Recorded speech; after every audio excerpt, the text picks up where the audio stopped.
видим какво ще е. Тук виждаме нещо от акробатиката. Стойка на една ръка. Много рядко и много интересно упражнение. И нашата състезателка Елизабет Василева изпълнява.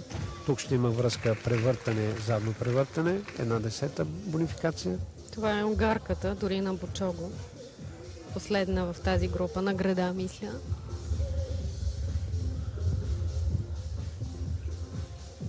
Но тук отлично. Хубав скок в кълцо, от много висока група е този скок и в този вид и с събрани крака. Трудното идва от това, че самия скок трябва задължително да се изпълни.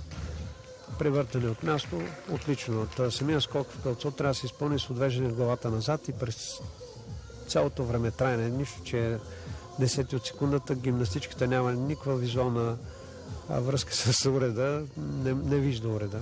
И оттам приземяването е на усет. Тук е една лека грешка с залитане.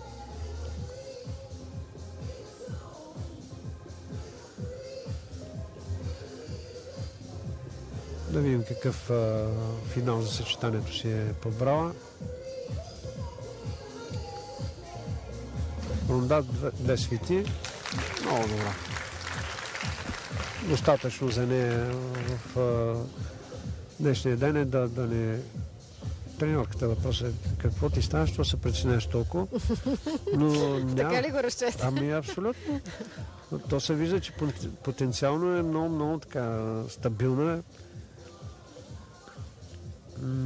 Изалитна от наглед не толкова трудни неща, но така се получава понякога.